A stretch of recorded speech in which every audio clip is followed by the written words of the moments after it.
Are you considering launching a blog, or have you recently started one and now feel overwhelmed by the sheer volume of tasks and information? Yep, it's a common feeling. Probably you lost so many things to do, so many things to learn, you don't know where to start. Well, today I'm going to tell you where not to start.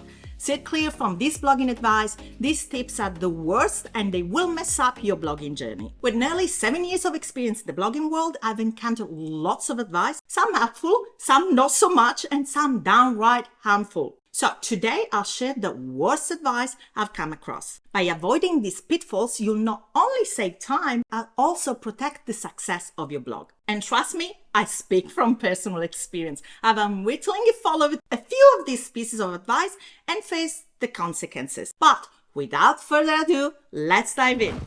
Get everyone on your email list. That really is awful advice. It can break your blog success in so many ways. But let's start from the beginning. A great blogging tip is to start building your email list from the outset. Don't delay. Your email list is a crucial asset, so start gathering subscribers as soon as you launch your blog or even beforehand. But, yep, of course there is a but, you need quality subscribers who genuinely want to engage with your content and build a relationship with you. Throughout my years of blogging, I've encountered plenty of misguided advice about growing your email list or email marketing in general. But perhaps the worst suggestion I've heard is this. If you don't have the time or expertise to create a freebie right now, offer something else like an Amazon gift card as a giveaway incentive for people to subscribe to your email list. So their tip to help grow your email list was to create a giveaway for an Amazon gift card that lets people participate by subscribing to your email list. Worst case scenario, people subscribe solely for the chance to win the gift card, but never unsubscribe afterward. As a result, your email list becomes populated with individuals who have zero interest in your blog, your content, or even your niche. This is incredibly damaging. When you send out your hard-crafted newsletter, you likely see really low open rates leading to demoralization and self-doubt. You will start thinking that your tips are no good, that your style is no good, but actually nothing is wrong with you. It's them, it's not you. They wanted an Amazon gift card. They're not interested in what you have to say. Plus, having an email list full of people not interested in your topic will get your opening score really low. And this is in the long run can break your email marketing, as your future newsletter could end up in the spam folder as a low open rate could signal that your newsletters look low quality. Even worse, disengaged subscribers may not remember subscribing to your list and could mark your emails as spam. Additionally, you're paying to maintain these subscribers on your list. Email marketing service providers typically charge based on subscribers numbers, so why pay for individuals who will never engage with your content? So what to do instead? Instead of offering unrelated incentives, provide high-value freebies directly related to your blog's niche. There are countless types of freebies you can create tailored to your goals, audience, and niche. I could talk for hours about freebies, but probably it's a topic for another video. But what is really, really important for the success of your email marketing and consequently of your blog is that your freebies are related to what you do.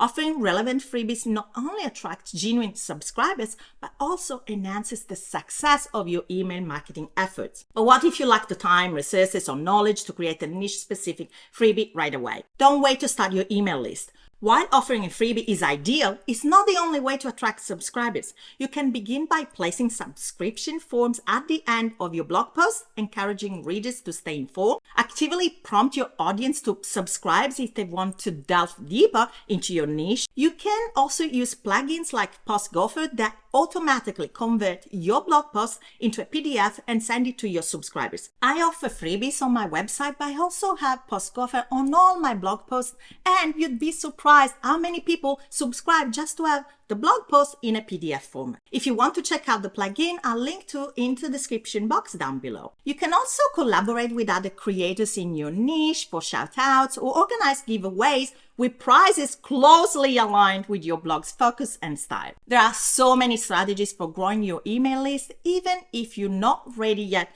to offer a niche-specific freebie. Just remember never to offer unrelated incentives that attract people who are not interested in your content. Now, on to the next piece of misguided blogging advice. Start blogging on a free platform. Oh my God, probably this is the worst of them all. And unfortunately, it's all too common. I've lost count of how many times I've heard people say, just write it out on a free platform first. Let me set the record straight. Free platforms are only good if you're 100% sure that you only want to blog as a hobby. If there is even a whisper of you wanting to monetize your blog down the road, you absolutely need to start with self-hosted WordPress from the get-go. Firstly, you can't really try out blogging on a free platform to see if you like it. Blogging on a free platform versus self-hosted WordPress are two entirely different beasts. The skill set required to manage self-hosted WordPress blog is far more extensive than what's needed for a free platform. We're talking about SEO knowledge, tech skills, marketing expertise, and more.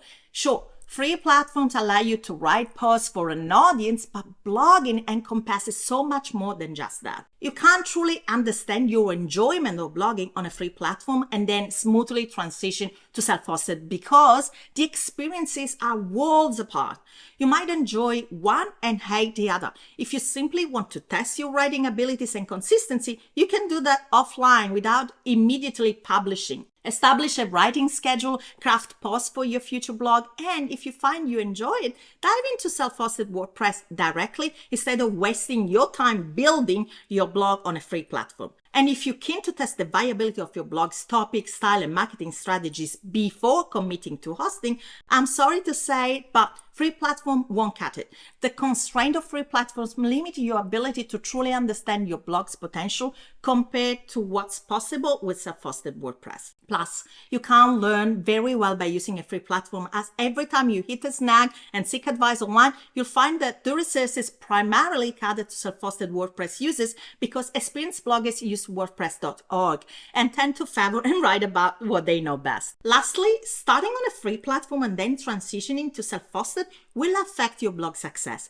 I speak from personal experience here, as this is the bad advice and I'm whistling followed. In fact, when I started my first blog, I started it as a hobby. I had no goal of monetization at all, so I started on Squarespace, not a free platform, but with some limitations because I liked the look of it and it seemed so much easier to use.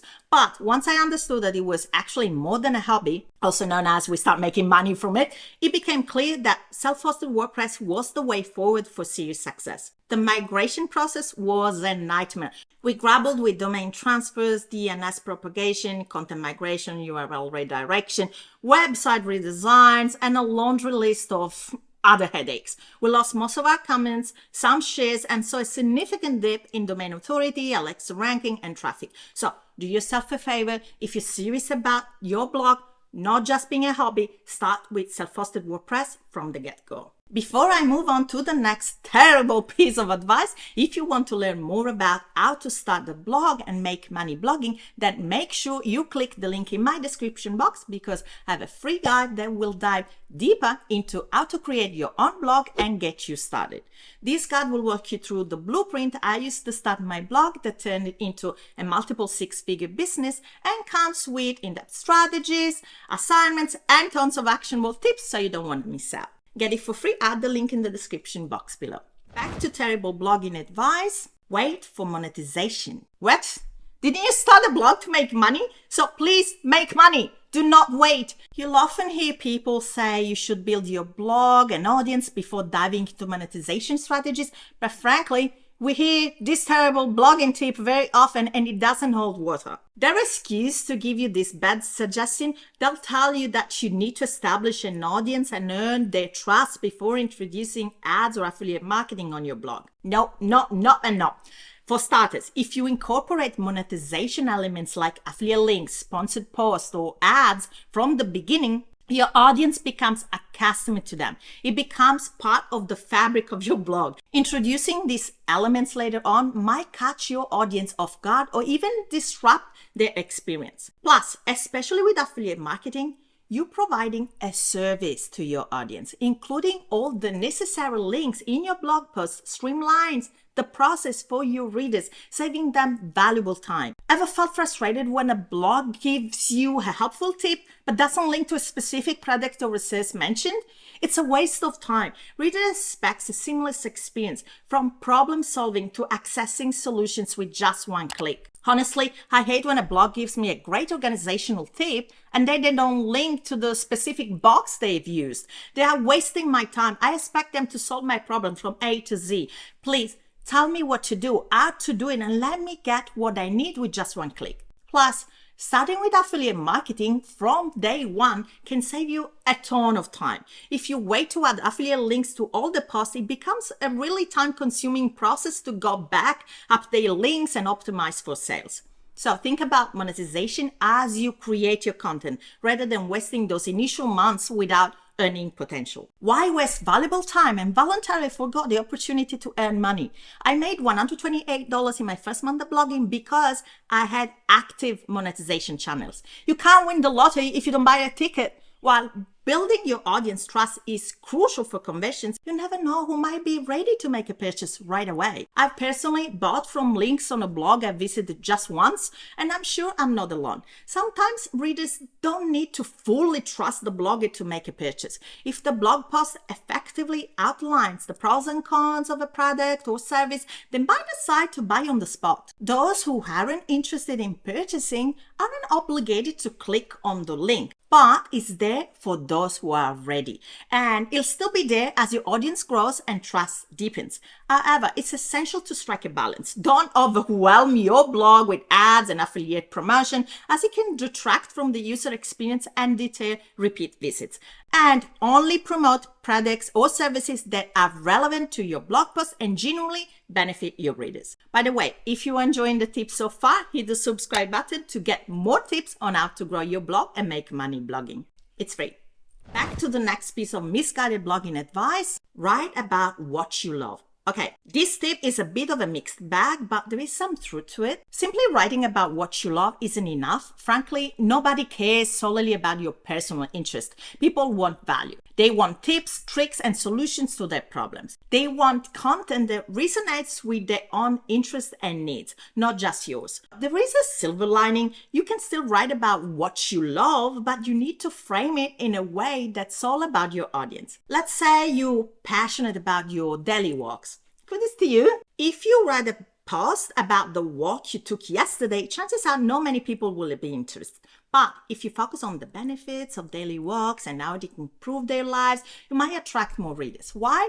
Because now your content offers value to them. Honestly, I might not be investing in your personal walk, but if you tell me I can derive tangible benefits from walking, I'm all ears. Essentially, it's not about what you want to write, it's about what your audience want to read. You can still include your personal stories, and I would be interested in that, and your personal touch, but your post should aim to solve their problems, not yours. But don't get me wrong, writing about what you love is still crucial. Firstly, if you're serious about blogging, you'll be writing about similar topics for a long time. So you need genuine passion to sustain your motivation. Secondly, your passion likely means you have extensive knowledge of the topic, which is invaluable when starting a blog. So if write about what you love means don't start a blog in a profitable niche solely for the money if you despise the topic, then I agree. But if it suggests writing about anything solely because you love it, that's misguided advice unless it's purely hobby. What should you do then? Find a way to help others through your passion. Going back to the walk example, provide value to your readers while writing about what you love. Offer insights, tips, or actionable advice related to your passion to make your content truly resonate with your audience. Write every day, give everything to your blog. This one really gets under my skin. Why start a blog? For me, it's all about freedom. Freedom to pursue my passions on my own terms. Sure, there are plenty of perks to having your own business, unlimited earning potential, doing what you love, helping others, building something from scratch, and more. But the ultimate benefit is the autonomy to choose when and how much I work. Having a blog offers financial freedom, the freedom to truly enjoy your life. But here is the thing. If you're working 20 hours a day on your blog, you're not free. Your blog becomes your boss. I may sound a bit extreme, but I'm strongly against the hustle and grind mentality. I started my own business because I want to live my life on my own terms. Sure, I could work more and potentially earn more, but I value my time far more than money. Contrary to popular belief, success doesn't always require endless hassle. Making money doesn't have to be a struggle. It's one of the most common limiting beliefs out there. Finding the right balance between income and time spent on your blog is crucial. Not only do you deserve to enjoy life, but burnout is a very real threat. If you don't strike the balance, you risk burning out altogether. How many promising blogs have been abandoned just as they started gaining traction? The reason is often exhaustion. Bloggers pour everything into their work only to run out of steam and ideas. And why does it happen just as they start seeing results? Because the initial rush of adrenaline fades once the initial goals are met. So please ignore anyone who tells you that success requires relentless hard work. Find what works for you and the most efficient path to achieve it. Now, as much as love to keep preaching this message, I've got to practice what I preach and live my life. So this video is getting too long and it's time for me to go. But before I go, know that there is plenty more bad blogging advice out there you need to be wary of. You don't want to follow the wrong advice and ruin your chance to succeed. So check out this video next, where I'll continue to uncover the horrors of misguided blogging advice. Thanks for watching this video and I'll see you in the next one. Ciao e a presto.